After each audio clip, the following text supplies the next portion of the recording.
For the record, I'm here on special visitation. Okay. For that name. I'm not here as myself. I'm kind of doing different things. Well, you've been known as Tracy Moore. Yeah, but I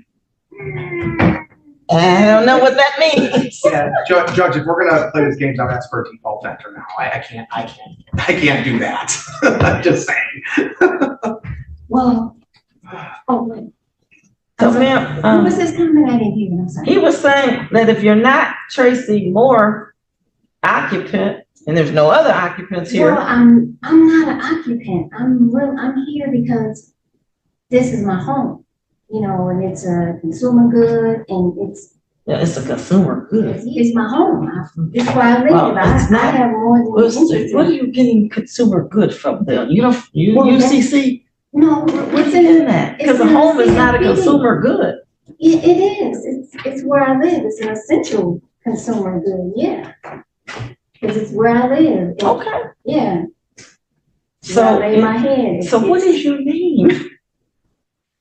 Just say I'm here on behalf of. You can't be here on behalf of anybody unless you're a lawyer. Well, the lawyers are the only people that can come on behalf of someone. Why though? What? Yeah, I mean, why? How? That's the rules. Somebody. Okay. You know, and occasional, if you might have some kind of court order for guardianship or something, you know, you might be able to appear that way, but otherwise, no. Well, again, I'm here on special visitation. And what's a special visitation? Where are you visiting? Well, I'm visiting here, but okay. I don't know about the, like, okay, well, we need to have some occupants or Tracy Moore. We don't have occupants of Tracy Moore. He's right. There's nobody here because you cannot appear on behalf of somebody. Well, I'm here. I'm not appearing. I can't appear. I'm not a ghost. I'm a real woman. I'm a natural person. Well, ma'am, I don't know what you mean. We're looking for the real person, woman, natural person of Tracy Moore. Where is she? But she can be her. She what? She can be here. But where is she? Because if she's not here, and we don't have anybody else that occupied the premises that are at issue, then he's entitled to a default judgment because nobody's here. No, I'm here and. Well, who are you? You keep saying you're on behalf of somebody. I don't even know who you are. The case just says occupants. We had somebody named Tracy came before. Beneficiary? But what? Who beneficiary? Can you be a beneficiary? Yeah. No, you have to be the person or that's occupying the premises. It's got to be somebody that's inside living in the premises here. And nobody's here. Well, I am except the lawyer. I'm living. Yeah, but who are you? I'll tell you that I can be Tracy. You tell me you can't. Yeah, I can. Okay. I'll be Tracy. Are you Tracy for this purpose? Tracy Moore. Sure. Thank you. Sure. All right, Tracy Moore. Okay.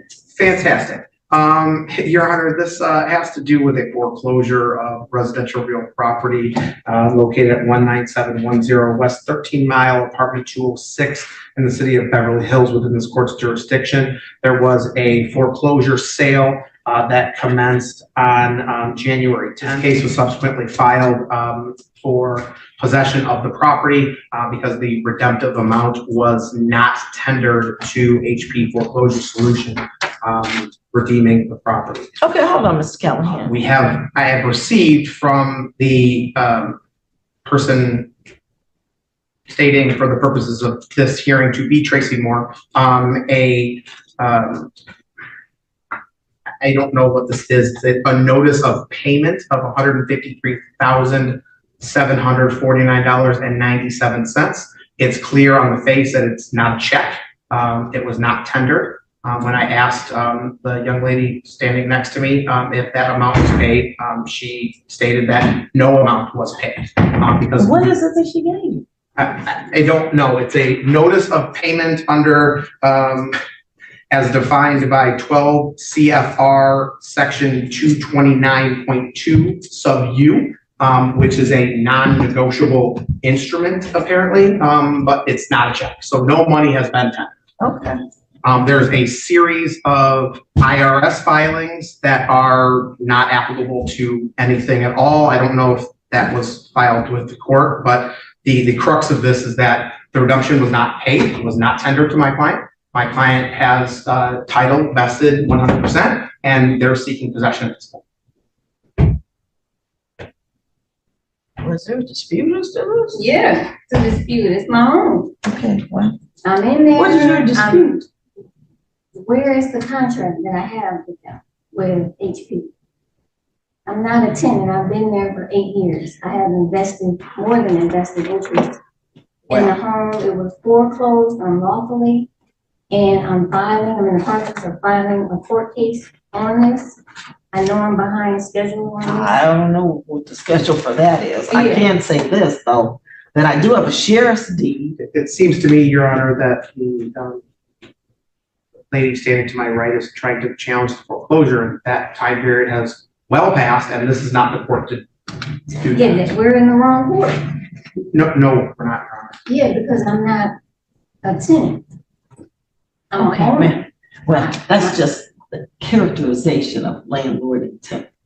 But it's There's for no anybody contract. that's in premises where they don't have the right to possess them. They can come here. And the right to possess is based upon who has the deed, basically. And in this case, they're saying they got a sheriff's deed because the property was properly, they claim properly foreclosed upon. No, it was If not. you're challenging the foreclosure, I don't know what you're claiming that's wrong with the foreclosure. Well, the note was separated from the mortgage, number one, and you can't do that. Okay. And Your That's- Honor, That's against the law. when you purchase a home, there is a promissory note and there's a deed that is provided. Those are two separate and distinct things. We are not discussing that. We're discussing whether or not my client has the legal right to possession of this property, and that there is no defense. There is a defense. Well, The home is ma'am, in you say probate. you filed another case about to But- quiet this title because you believe something is wrong with Oh, it. yeah, no, I don't believe. I have proof. I have So where's the other case pending? that's what I was trying to get down there to file that. I just haven't made it. But I will be there this week for sure. Because right now, all I have is what they provided to me. And I didn't send you a copy of what I had sent them when I tendered the payment and they sent it back. But ma'am, I don't know what you mean by payment. He says it wasn't a check. What was it? Okay, it was a negotiable instrument that could have been used as a check, but it was. Well, what was behind it? What kind of negotiable instrument? Well, it was connected to the treasury. Your Honor, may I approach? The treasury? Like the US Treasury? It were the Michigan treasury, not the big one. I would ask, is this what you're? Yeah, paper? it's part of it. I'm holding in my hand a document that said this is a non-cash item, not a check on the top. And may I approach, Your Honor, so you can take a look? This is what we're discussing. Okay.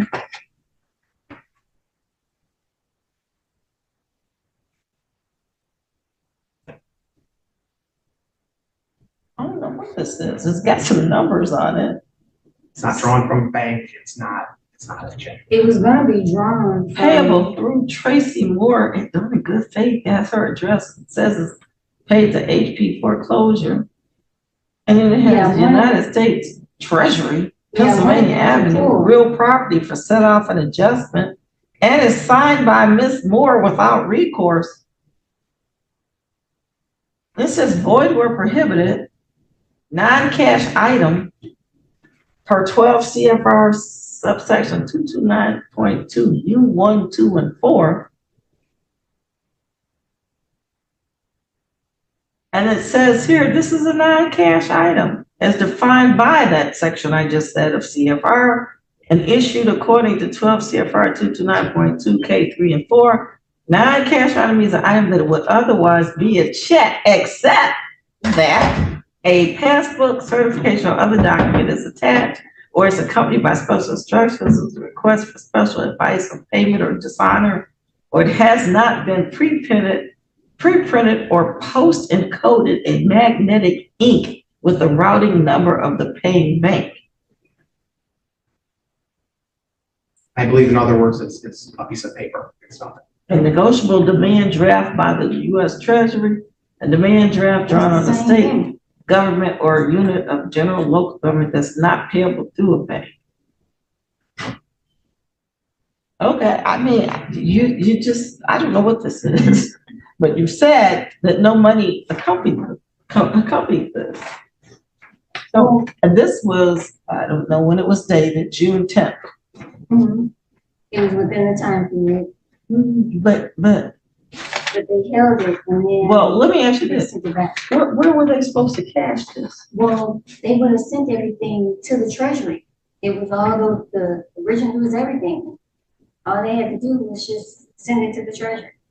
And the Treasury has $153,749.97 that belongs to you, that then they were just gonna pay to them.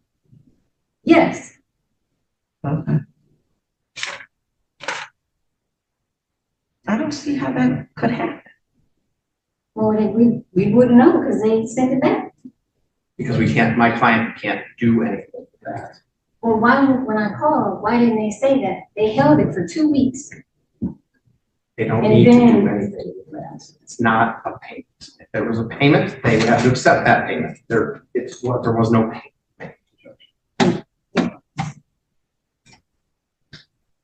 So, other than your issues thinking that something's wrong with the foreclosure itself. Oh yeah, I had a securitization audit done, Okay. and it shows it. And Well, ma'am. I guess my question is this: if I'm going to have a trial, which is what today's date was originally scheduled for, I just see some real question of fact. I'm not exactly seeing it. I got a sheriff's deed, and I know it's a redemption period of 6 months. You got this, which is, to my knowledge, not any type of cash item. And I don't see how where they would take it to even try to remit or cash it. I mean, it's like I did. I don't know where you got it from, but it says the document has a background in micro printing, and there's an artificial watermark on the reverse side. I have no idea where you got this and how they were supposed to cash it. just needed to send it in.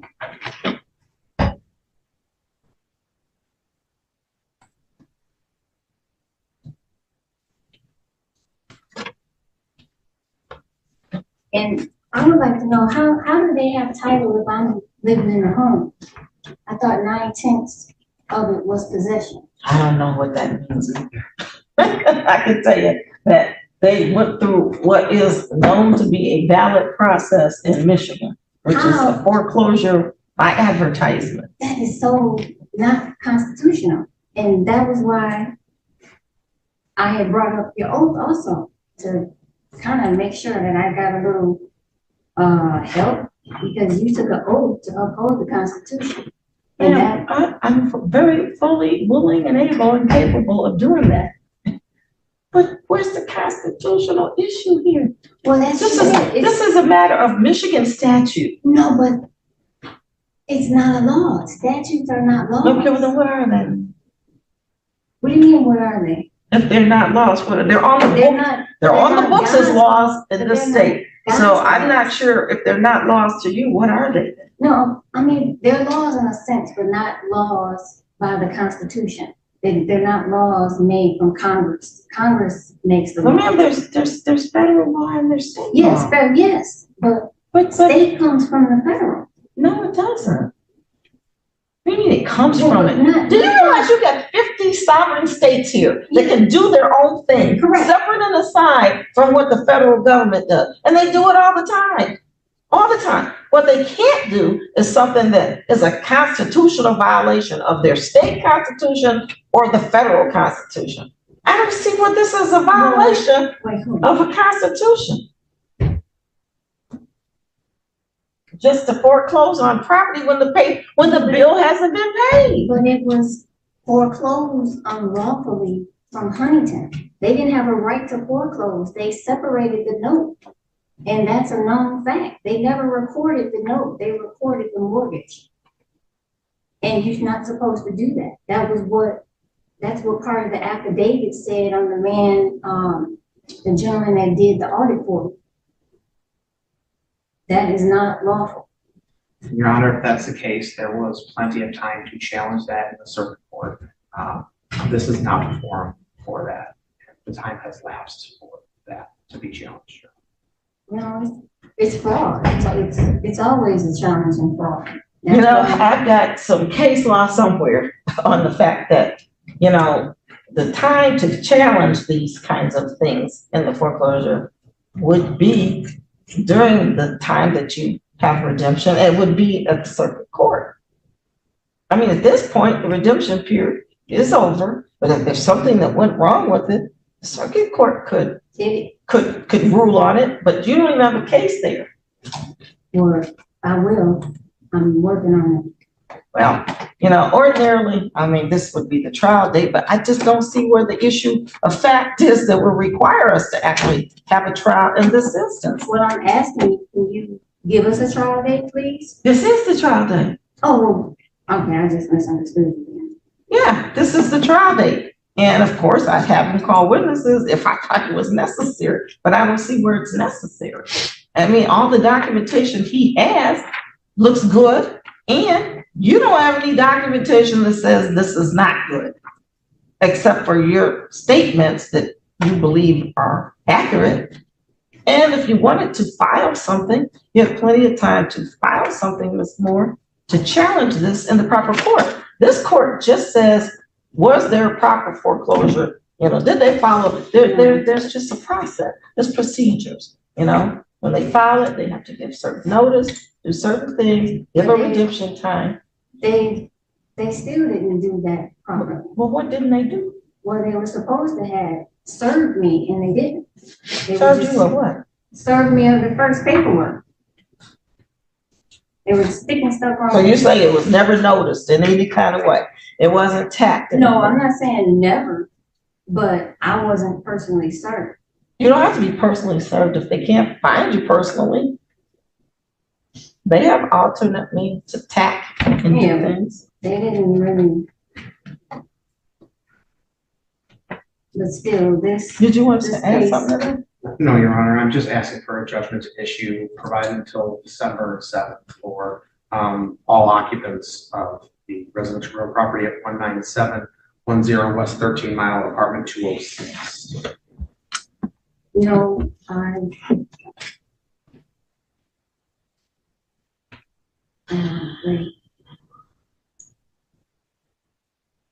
Okay, well, the court is constrained to have to grant his relief because they don't see the issue of fact here for trial. It appears based upon a review of all the documentation that's been provided that there was a valid foreclosure sale. Redemption period has passed. There was some type of something proffered that doesn't appear to be known legal tender for the, I guess, the redemption amount. And if there is any question about the foreclosure itself or the validity of this tender, I think at this point should have been litigated at the circuit court. So I'll go ahead and get the judgment of possession for the plaintiff. I object. Yeah, and you'll have, after I sign this judgment, you'll have 10 days to file an appeal.